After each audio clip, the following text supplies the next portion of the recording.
Hi everyone.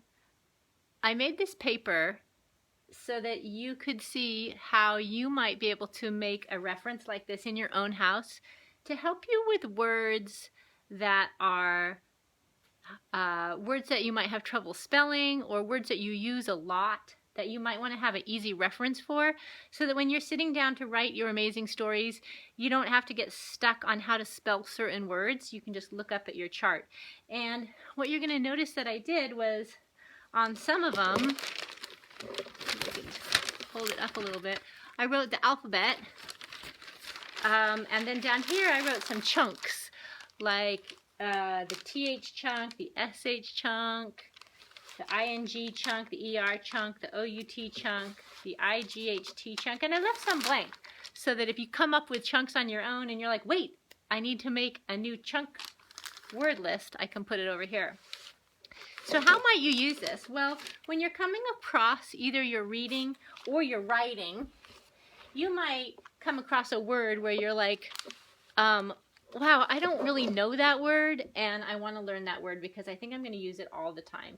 So, for example, maybe it is a word like and. We don't have that on our chunk chart, so I would write it under here.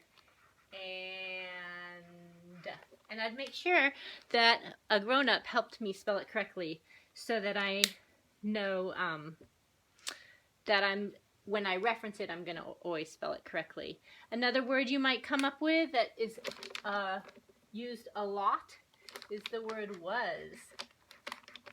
So I might just put that word down there as I'm reading it or in my writing so that I know how to spell it. When it comes up, I can just be like was. You could do an out word, like the word about. And that way I'd be able to always look to find that word about in the out chunk.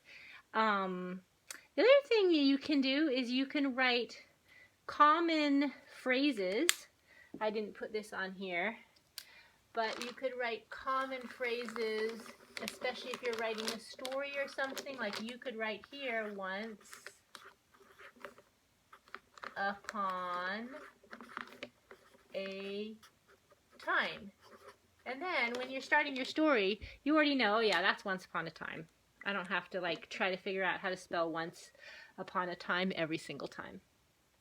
If you want to, you can take a highlighter and you can highlight the chunk in that word. Or if you don't want to put the chunks down here and you want to make space for more words, let's say you wanted to write the word the or this. Let's say you wanted to write the word this and you didn't have space for chunks. You could do it.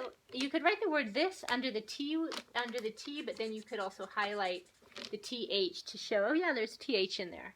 So there's lots of different ways to do this. I hope that you make your own reference charts.